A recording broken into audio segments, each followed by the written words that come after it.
सोचिए, साल 2026 चल रहा है और अचानक से आपको फिर से वर्क फ्रॉम होम यानी घर से काम करने की सलाह मिलने लगे। अजीब है ना। इस खास विश्लेषण में आपका स्वागत है। ये सुनकर यकीनन उस दौर की याद ताजा हो जाती है जब पूरी दुनिया घरों में कैद थी, लेकिन इस बार वजह बिल्कुल अलग है। आइए देखते हैं कि दुनिया के एक हिस्से में हो रही भू राजनीतिक हलचल कैसे हमारे और आपके रोजमर्रा के काम करने के तरीके को पूरी तरह से बदल रही है। 2026 में वर्क फ्रॉम होम महामारी के इतने समय बाद पुरानी आदतों पर लौटना थोड़ा अजीब तो लगता है, लेकिन इसके पीछे की वजह बहुत गहरी है। हम सबके दिमाग में एक ही सवाल गूंज रहा है, आखिर भारत 2026 में फिर से वर्क फ्रॉम होम की बात क्यों कर रहा है? हम अपने रूटीन में पीछे की तरफ क्यों जा रहे हैं? यह एक बड़ा रहस्य लगता है, लेकिन इसका जवाब किसी वायरस या स्वास्थ्य संकट से नहीं जुड़ा है। जी हाँ, बिल्कुल सही सुना आपने। ये कोई महामारी नहीं है, ये है कच्चा तेल, क्रूड ऑयल। पश्चिम एशिया में जो भयंकर भू राजनीतिक तनाव और संघर्ष चल रहा है, उसने एक बड़े ईंधन संकट को जन्म दिया है। घर से काम करने की यह वापसी पूरी तरह से ईंधन बचाने और देश की अर्थव्यवस्था को सुरक्षित रखने की एक बड़ी रणनीति का हिस्सा है। देखिए, हाल ही में पीएम मोदी की ईंधन संरक्षण को लेकर कुछ अहम अपीलें सामने आई हैं। इसमें साफ तौर पर कोविड काल के वर्क फ्रॉम होम और वर्चुअल बैठकों को फिर से अपनाने को कहा गया है। इसके अलावा अनावश्यक ईंधन की खपत कम करने, गैर जरूरी अंतर्राष्ट्रीय यात्राओं से बचने, सोने की खरीदारी को 1 साल के लिए टालने और खाद्य तेल की खपत में कटौती करने की बात कही गई है। ये कोई आम सलाह नहीं है, ये ग्लोबल झटकों से हमारी अर्थव्यवस्था को बचाने की एक मजबूत आर्थिक ढाल है। महानगरों में कर्मचारी रोजाना यात्रा में कई घंटे बिताते हैं। इससे ईंधन का अनावश्यक उपयोग होता है और पर्यावरण पर बोझ पड़ता है। ये कहना है नाइट्स का। दिलचस्प बात यह है कि आईटी कर्मचारियों की इस यूनियन ने तुरंत सरकार की इस अपील का समर्थन किया और वर्क फ्रॉम होम को अनिवार्य करने की मांग की। जाहिर है, लंबे सफर में जो भारी मात्रा में पेट्रोल डीजल जलता है, उसे घर से काम करके बहुत आसानी से बचाया जा सकता है। Hormuz choke point. चलिए अब सीधे इस समस्या की जड़ तक चलते हैं। ये कोई लोकल मुद्दा नहीं है, बल्कि एक बहुत बड़े ग्लोबल खेल का हिस्सा है। पश्चिम एशिया में अमेरिका और ईरान के बीच बढ़ते संघर्ष ने हुर्मुज़ जलडमरू मध्य को एक बेहद खतरनाक चोक पॉइंट में बदल दिया है। दुनिया के तेल व्यापार का लगभग 40% हिस्सा यहीं से होकर गुजरता है और अब यहां व्यापारिक जहाज़ों और टैंकरों पर हमले हो रहे हैं, जिससे ग्लोबल सप्लाई चेन पूरी तरह से खतरे में आ गई है। पश्चिम एशिया में लंबे संघर्ष से ऊर्जा आपूर्ति और शिपिंग मार्गों के बाधित होने का भारी जोखिम है, जिसका सीधा असर भारत की अर्थव्यवस्था पर पड़ेगा। आईसीआरए की हालिया रिपोर्ट बिल्कुल साफ कहती है कि जब ये समुद्री मार्ग बाधित होते हैं तो उसका असर सिर्फ पेट्रोल पंपों पर नहीं, बल्कि हमारी पूरी अर्थव्यवस्था की नींव पर पड़ता है।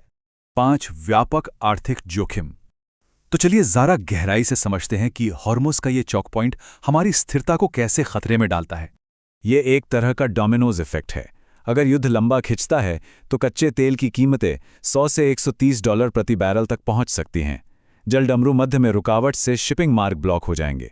इससे हमारे रुपए पर भारी दबाव पड़ेगा और वो 8 से 15% तक कमज़ोर हो सकता है।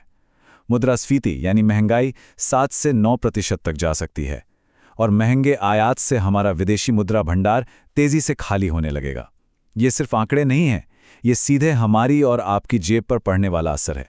70 से 90%, ये आंकड़ा हमारी सबसे बड़ी भेद्यता है। भारत अपनी तेल जरूरतों का 70 से 90% हिस्सा बाहर से मंगाता है।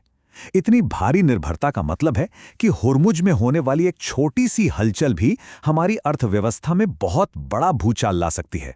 कम सफर, कम कच्चा तेल, तो इतने बड़े ग्लोबल संकट का मुकाबला हम कैसे कर सकते हैं?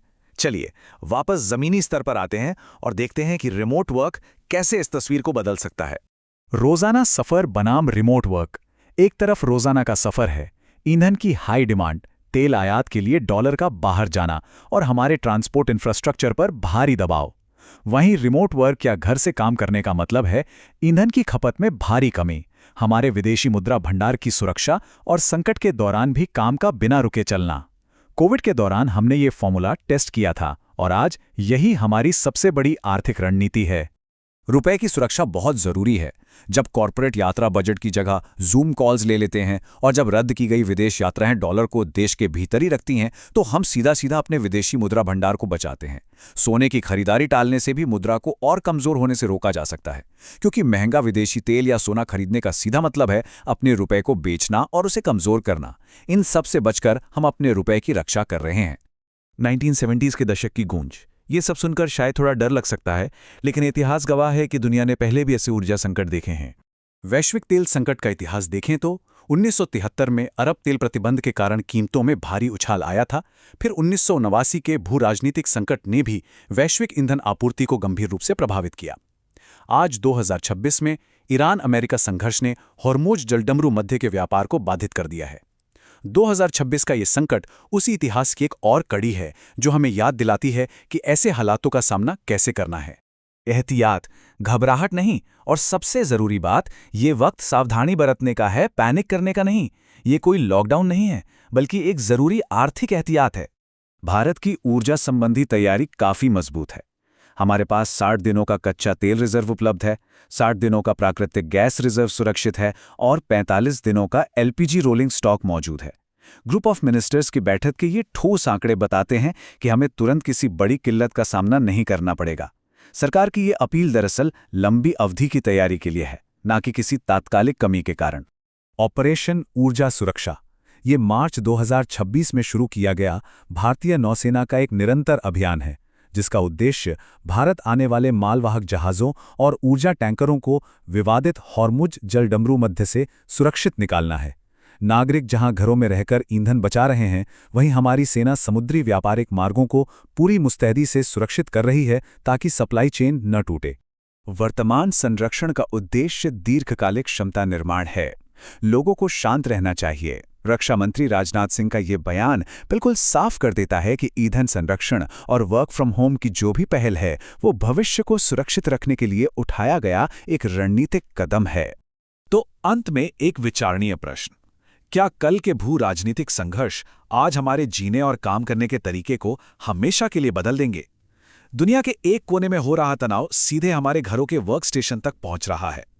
ये इस बात का सबूत है कि हमारी दुनिया कितनी गहराई से एक दूसरे से जुड़ी हुई है। इस विश्लेषण से जुड़ने के लिए आपका बहुत बहुत शुक्रिया। उम्मीद है कि ये पूरा मुद्दा अब आपके लिए बिल्कुल स्पष्ट हो गया होगा। मिलते हैं ऐसे ही किसी और दिलचस्प विश्लेषण में।